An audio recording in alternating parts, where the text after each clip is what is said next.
नमो नमः. तुम्हा सर्वांचं पुन्हा एकदा खूप खूप स्वागत आहे आपल्या हरिगौरी हब या चॅनलमध्ये. तर आज आपण या व्हिडिओमध्ये इयत्ता 9वीचा प्रथम पाठ सुष्ठु गृहीतः चौरः हे पाहणार आहोत. तर चला आपण सुरुवात करूया. सुष्ठु गृहीतः चौरः. सुष्ठु सुष्ठु म्हणजे चांगलाच, गृहीतः गृहीतः म्हणजे पकडला आणि चौरः चौरः म्हणजे चोर. तर चोर चांगलाच पकडला असा या वाक्याचा अर्थ होतो. तर ही एक तुम्हाला स्टोरी दिली आहे की जिच्यामधून तुम्हाला भरपूर अशा गोष्टी शिकायला मिळणार. ठीक आहे. सो देवदत्तः देवदत्ता इथे तुमची प्रथमा विभक्ती लागली आहे. देवदत्तः नाम कोपी धनिकः आसीत. देवदत्त नावाचा कह प्लस अपी म्हणजेच कोपी धनिकः आसीत. देवदत्त नावाचा कोपी म्हणजे कोणीतरी, धनिकः म्हणजे श्रीमंत माणूस, आसीत म्हणजे होता. इथे तुम्ही 8वीला वर्तमान काळ शिकलात, आता तुम्हाला भूतकाळ शिकायचं आहे. ओके. सो देवदत्त नावाचा कोणी एक धनिक म्हणजे श्रीमंत माणूस होता. एकदा तस्य धनस्युतः लुप्त. एकदा काय झालं, त्याची धनस्युतः धन प्लस स्युतः म्हणजे धनांनी भरलेली पिशवी किंवा धनाची पिशवी त्याची लुप्त झाली. आता ह्या धड्यामध्ये भरपूर असे शब्द येतील की जे तुमच्यासाठी नवे आहेत. तर तुम्ही काय करायचंय, पेन्सिल घेऊन बसायचंय आणि ज्या वेळेला मी नवीन शब्दांचे अर्थ सांगेल ते तुम्ही तुमच्या बुकमध्ये साईडला लिहून घ्यायचे. म्हणजे तुम्हाला जेव्हा तुम्ही पुन्हा तो धडा वाचताल त्यावेळेला तुम्हाला तो धडा समजायला मदत होईल. ठीक आहे. ही गोष्ट तुम्हाला समजायला मदत होईल. तर एकदा म्हणजे एकदा, तस्य म्हणजे त्याची, धनस्युतः धनानी भरलेली पिशवी किंवा धनाची पिशवी लुप्त झाली. लुप्त म्हणजे गायब होणे किंवा नाहीशी होणे, तिथे दिसत नव्हती म्हणजे ती चोरीला गेली असं आपण म्हणू शकतो. तस्य गृहे षडभृत्या आसन. तस्य म्हणजे त्याच्या, गृहे म्हणजे घरात. आता इथे तुमची सप्तमी विभक्ती झाली आहे. तर त्याच्या घरात षड म्हणजे 6, भृत्या म्हणजे सेवक आणि आसन म्हणजे होते. त्याच्या घरात 6 सेवक होते. तेषु एव एकः चौरस्यात. तेषु म्हणजे त्यापैकी, आता एव इथे च साठी वापरले म्हणजे त्यापैकीच एक चोर असेल. इति तस्य मतम असं त्याचं मत होतं. कोणाचं? देवदत्ताचं. की त्या 6 जणांपैकीच कोणीतरी एक चोर असावा असं देवदत्ताला वाटायचं. ठीक आहे. चौरम गृहीतुम म्हणजे चोराला, गृहीतुम म्हणजे पकडण्यासाठी, सह वीरबलम सहाय्यम अयाचत. चोराला पकडण्यासाठी त्याने वीरबलाला, सहाय्यम म्हणजे मदत, अयाचत म्हणजे मागणे, त्याने वीरबलाला मदत मागितली. वीरबलः आवदत म्हणजे वीरबलः म्हणाला. काय म्हणाला? मित्रः आद्य सायंकाले तव सर्वान भृत्यान म्हणजे मित्रः हे मित्रा, आद्य सायंकाळे आज संध्याकाळी, तव सर्वान भृत्यान तू तुझ्या सर्व सेवकांना, मम गृहे प्रेषय म्हणजे तू तुझ्या सर्व सेवकांना माझ्या घरी पाठव असं तो म्हणाला. इति म्हणजे असे. तर वीरबलः म्हणाला, वीरबलः आवदत. आता वीरबल हा देवदत्ताचा मित्रच होता, म्हणून मग वीरबल काय म्हणाला की मित्रा, आज सायंकाळी तू सगळ्या सेवकांना माझ्या घरी पाठव. ठीक आहे. सो हा पॅरेग्राफ मी परत एकदा तुम्हाला मराठीत समजावून सांगते की फक्त अर्थ. ओके. तर देवदत्त नावाचा कोणी एक धनिक म्हणजे श्रीमंत व्यक्ती होता. एकदा त्याची धनाची पिशवी लुप्त म्हणजे गायब झाली, नाहीशी झाली. त्याच्या घरी 6 सेवक होते. त्यांच्यापैकीच कोणी एक चोर असावा असे त्याला वाटत होते. म्हणून असे त्याचे मत होते किंवा त्याला वाटत होते. म्हणून त्याला चोर पकडायचं होतं आणि त्याच्यासाठी त्याला वीरबलाची सहाय्य मागितलं. म्हणजे त्याच्यासाठी त्याला वीरबलाची मदत हवी होती आणि त्याने वीरबलाला मदत मागितली. मग वीरबल काय म्हणाला की हे मित्रा, आज सायंकाळी तू तुझ्या सर्व सेवकांना माझ्या घरी पाठव. ओके. तर आपण आता नेक्स्ट बघूया. सो नेक्स्ट तुम्हाला दिलंय यथानिश्चितम. यथानिश्चितम म्हणजे ठरल्याप्रमाणे. सर्वे सेवकाः वीरबलस्य गृहम आगताः म्हणजे यथा म्हणजे प्रमाणे आणि निश्चितम म्हणजे ठरल्या. तर ठरल्याप्रमाणे सर्वे सेवकाः आता प्रथमा विभक्तीचं बहुवचन, सेवकः सेवकौ सेवकाः प्रथमा विभक्तीचं बहुवचन आहे. तर ठरल्याप्रमाणे सर्व सेवक, अनेक जण आहेत ना, ते 6 जण आहेत, एक नाही दोन नाही, म्हणून इथे अनेक वचन वापरलंय. यथानिश्चित म्हणजे ठरल्याप्रमाणे सर्व सेवक वीरबलाच्या षष्टी विभक्ती वीरबलाच्या घरी आगतः म्हणजे आले. ठरल्याप्रमाणे यथानिश्चितम ठरल्याप्रमाणे सर्व सेवक वीरबलाच्या घरी आले.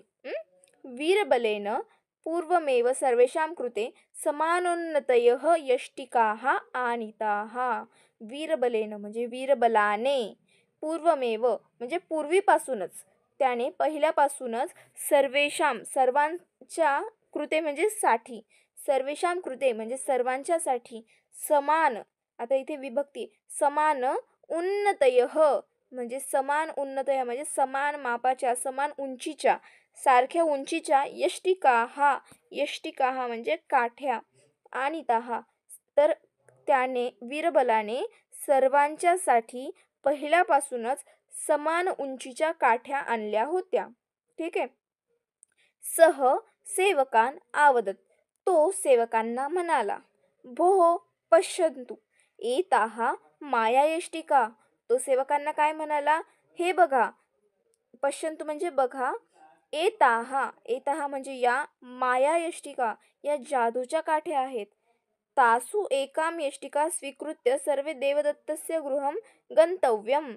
म्हणजे तासु म्हणजे त्यापैकी एक, यष्टिका म्हणजे काठी, स्वीकृत्य म्हणजे घेऊन, सर्वे हे सर्वजण, देवदत्ताच्या, गृहम म्हणजे घरी, गंतव्यम म्हणजे जा. सर्व हे हे भो पश्यंतु म्हणजे बघा, ह्या मायायष्टिका आहेत, त्याच्यातील एक एक काठी घेऊन सर्वांनी देवदत्ताच्या घरी जा. ठीक आहे. श्वः प्रभाते पुनरागंतव्यम. मग आणि काय करा, श्वः म्हणजे उद्या, प्रभाते म्हणजे सकाळी, पुनरागंतव्यम म्हणजे पुन्हा या. येन केनपि धनस्युतः चौरितः म्हणजे याने काय होईल की ज्याने कुणी, येन केनपि म्हणजे ज्याने कुणी, धनस्युत म्हणजे पैशांची पिशवी, चौरितः म्हणजे चोरली असेल, स्यात म्हणजे असेल, पास्ट टेन्स, ज्याने कुणी पैशांची पिशवी चोरली असेल, धनांची पिशवी चोरली असेल, तस्य यष्टिका अंगुली मात्रम दीर्घा भविष्यती. त्याची छडी काय होईल, ही जादूची काठी आहे ना, तर ती अंगुली मात्रम म्हणजे बोटभर, दीर्घा म्हणजे लांब होईल, भविष्यती म्हणजे होईल, भविष्यकाळ दाखवलाय. ठीक आहे. सो या पॅरेग्राफचा मी तुम्हाला पुन्हा एकदा अर्थ सांगते. यथानिश्चितम ठरल्याप्रमाणे सर्व सेवक वीरबलाच्या घरी आले. वीरबलाने पहिल्यापासूनच सर्वांच्यासाठी समान मापाच्या काठ्या म्हणजेच छड्या आणून ठेवल्या होत्या. अनिता म्हणजे आणून ठेवल्या होत्या, पास्ट टेन्स.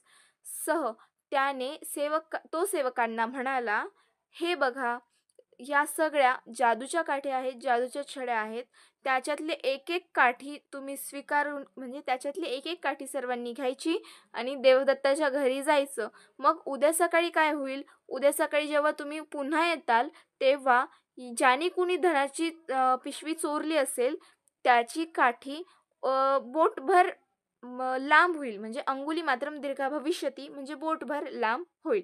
ठीक आहे. सो नेक्स्ट, रात्रौ म्हणजे रात्री, सर्वे भृत्याः सुखेन निद्राम आकुर्वन ऋते एकस्मात. रात्री सर्व सेवकांना सुखाने झोपी आल्या, म्हणजे सर्व सेवक सुखाने झोपी गेले, फक्त एक सोडून, ऋते म्हणजे सोडून, एकस्मात म्हणजे एक सोडून सर्वजण सुखाने झोपले, त्यांना सुखाने झोप आली. तर पुढे काय झालं बघा, सह अचिंत्यत, आता जो झोपला नव्हता तो अचिंत्यत म्हणजे विचार करू लागला. श्वः प्रातः मम चौर्यम प्रगटितम भवेत. आता उद्या सकाळी माझी चोरी पकडल्या जाईल. श्वः म्हणजे उद्या, प्रातः म्हणजे सकाळी, मम म्हणजे माझी, चौर्यम म्हणजे चोरी, प्रकटितम म्हणजे प्रगट होईल, सर्वांसमोर येईल, आणि भवेत म्हणजे येईल असं जस्ट. तर उद्या सकाळी माझी चोरी सर्वांसमोर येईल असं तो विचार करू लागला. अतः अहम अधुना मम यष्टिकाम अंगुली मात्रम कर्तयामी. मग आता चोरी पकडली जाईल तर कशी, की आपली काठी बोटभर मोठी होणार, मग मी काय करतो, त्याने विचार केला बरं का, की मी काय करतो, आता ती जी माझी काठी आहे ती अगोदरच बोटभर करते आम्ही, म्हणजे तोडतो. म्हणजे माझी जी उद्या काठी आहे ती मोठी सर्वांपेक्षा दिसणार नाही. आता ही जादूची काठी जर मोठी झाली तर माझी चोरी प्रगट होईल, म्हणून मी अगोदरच तोडून घेतो, असं त्याने विचार केला. आणि त्याने ती तसं इति चिंतयित्वा तथा कृत्वा सह सुखेन सुप्तः असा विचार केला. पण नुसता विचार नाही केला त्याने, त्याने ती कृती सुद्धा केली. त्याने ती काठी बोटभर तोडली सुद्धा आणि तो सुखाने झोपून गेला. ठीक आहे. सो नुसता अर्थ एकदा सांगते.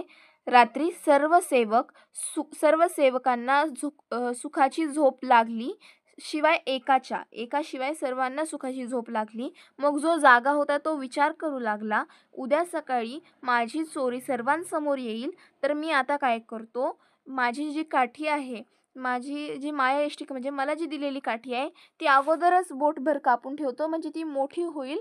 आणि असं म्हणून असा त्याने विचार केला, आणि फक्त विचारच नाही केला, तर असं त्याने आचरणातही आणलं, आणि असं करून तो सुखाने झोपी गेला. ओके. सो नेक्स्ट पुढे तुम्हाला दिले अन्यद्यू लघुयष्टिकां दृष्ट्यैव वीरबलेन चौरम सम्यकः ज्ञातः गृहीतः च. म्हणजे अन्यद्यू म्हणजे दुसऱ्या दिवशी लघुयष्टिकाम लहान काठी. आता बघा, त्या काही जादूच्या काठ्या नव्हत्या. म्हणजे वीरबलाची ती एक आयडिया होती जस्ट, की आपण असं सांगून सर्वांना सांगू, आणि मग जो चोर असेल तो मनानेच काठी कट करून ठेवेल किंवा कापून ठेवेल, असं त्याला पहिलेच आयडिया आली होती, म्हणून त्यांनी ती आयडिया वापरली. आणि त्याची ती आयडिया सफलही झाली, कारण की चोर आपोआप पकडलाही गेला. सो दुसऱ्या दिवशी लघुयष्टिकाम लहान काठी दृष्ट्यैव म्हणजे पाहून, वीरबलाने चौरः म्हणजे चोर, सम्यक म्हणजे चांगल्या प्रकारे, ज्ञात म्हणजे कळाला, आणि फक्त कळाला नाही तर गृहीतः च, मग त्याला कळाला ना, मग त्याने तो पकडलाही. दुसऱ्या दिवशी लहान काठी बघून वीरबलाला चोर कोण आहे हे कळालं, आणि त्याने त्याला पकडलं देखील. मग अपराधी जो चोर होता तो वीरबलाच्या पाया पडला. पादयोपतित्वा म्हणजे पाया पडून, इथे तुम्हाला त्वांतव्य दिलेला आहे. तर जो अपराधी चोर होता तो त्याने वीरबलाच्या पाया पडून स्वस्य अपराधम म्हणजे स्वतःचा अपराध, अंगीकृतवान म्हणजे स्वतःचा अपराध जो होता, स्वतःची जी चूक होती ती त्याने अंगीकारली म्हणजे स्वीकारली, आणि धनस्युतः च प्रत्यर्पितवान म्हणजे जी धनांची पिशवी होती ती सुद्धा परत केली. ठीक आहे.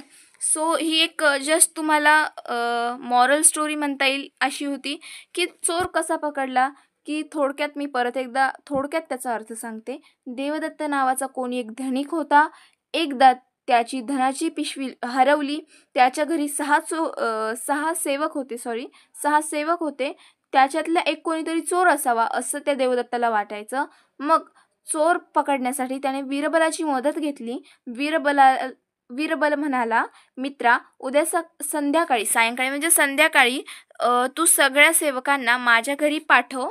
त्यानंतर जसं ठरल्याप्रमाणे सगळे सेवक वीरबलाच्या घरी आले, आणि त्यानंतर वीरबलाने पहिल्यापासूनच सर्वांच्यासाठी समान मापाच्या काठ्या आणून ठेवल्या होत्या.